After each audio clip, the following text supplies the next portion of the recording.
उन्हाळा सुरू झाला की उकाडा, घाम आणि धूळ यामुळे अनेकांना त्वचेच्या समस्या सुरू होतात.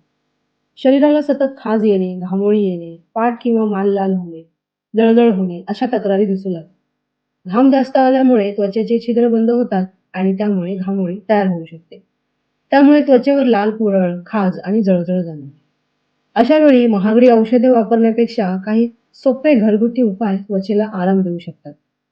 घामोळी व खाज कमी करण्यासाठी कोणते आहेत घरगुती उपाय ते आपण आता पाहूया. चंदन पावडरमध्ये थंडावा देणारे गुण असतात. चंदन पावडरमध्ये थोडं गुलाब पाणी मिसळून घामोळीच्या जागी लावा. त्यामुळे जळजळ आणि खाज कमी होते. खाज सुटणाऱ्या जागेवर ताज्या कोरफडीचा गर लावल्याने त्वचेला थंडावा मिळतो आणि जळजळ कमी होण्यास मदत होते. कोरफडीचा गर लावल्यावर 10 मिनिटांनी त्वचा स्वच्छ धुवून कोरड्या टॉवेलने पुसून घ्यावी. कडुलिंबाची काही पाने पाण्यात उकळून त्या पाण्याने आंघोळ केल्यास त्वचेवरील खाज, जंतू आणि घामोळी कमी होण्यास मदत होते. हे जर जमणार नसेल तर अंघोळीच्या पाण्यात कडुलिंबाची पाने टाकून त्या पाण्याने तुम्ही अंघोळ केली तरी त्याचा तुम्हाला फायदा होऊ शकतो. चण्याच्या पिठात थोडं पाणी किंवा गुलाब पाणी मिसळून लेप लावल्याने त्वचा स्वच्छ राहते आणि खाज कमी होते. काही लोकांना चण्याच्या पिठाने सुद्धा त्वचेला खाज येते, तर अशांनी मुलतानी माती आणि चंदन पावडरचा वापर करावा. तो कसा? तर मुलतानी मातीमध्ये चंदन पावडर आणि गुलाब पाणी मिसळून त्याचा लेप लावल्याने सुद्धा शरीरातील उष्णता कमी होते आणि घामोळ्यांपासून आराम मिळायला मदत होते. तुम्हाला माहिती आहे काकडी थंड गुणधर्माची असते. काकडीचा रस किंवा काकडीचे काप त्वचेवर हलकेच लावल्यास लालसरपणा आणि जळजळ कमी होण्यास मदत होते. खोबरेल तेल आणि कापूर यातील अँटीबॅक्टेरियल गुणधर्मांमुळे इन्फेक्शनचा धोका कमी होतो. नारळाच्या तेलात कापूर बारीक करून मिसळून हे मिश्रण घामोळ्यांवर लावल्याने खूप फायदा होतो.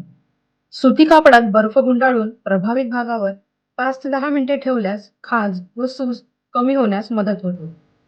उन्हाळ्यात साधं थंडगार दूध पिणं शरीरासाठी खूप फायदेशीर ठरू शकतो. त्यामुळे शरीराला नैसर्गिक थंडावा मिळतो.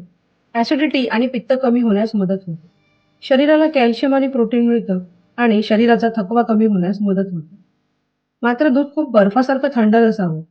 फ्रीजमधून काढून थोडं सामान्य थंड झाल्यावर पिणं अधिक योग्य आहे. उन्हाळ्यात घट्ट आणि सिंथेटिक कपडे टाळून हलके, सैल आणि सुती कपडे घालावे, जेणेकरून त्वचेला हवा लागेल.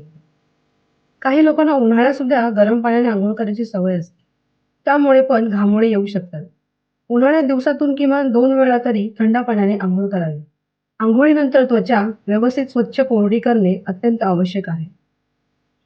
उन्हाळ्यात शरीर हायड्रेट ठेवणं अत्यंत महत्त्वाचं असतं. त्यासाठी भरपूर पाणी, लिंबू पाणी किंवा ताक यांसारख्या थंड पदार्थांचे सेवन करावे.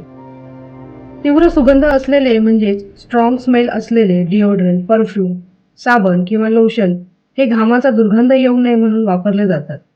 हे वापरणे टाळले पाहिजे कारण त्यामुळे त्वचेची जळजळ वाढू शकते. उन्हाळ्यात शरीर आणि त्वचा निरोगी ठेवण्यासाठी स्वच्छता, हलका आहार आणि नैसर्गिक उपाय खूप उपयोगी ठरतात.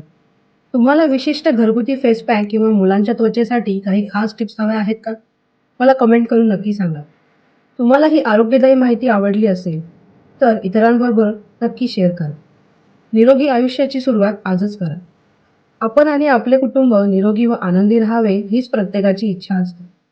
कोणत्याही समस्या योग्य माहिती व जीवनशैली बदलाने टाळता येऊ शकते.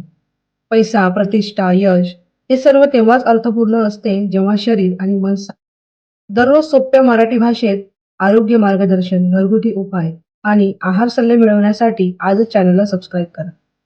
आरोग्य हीच खरी संपत्ती. आजच एक सकारात्मक पाऊल टाका आरोग्याच्या दिशेने.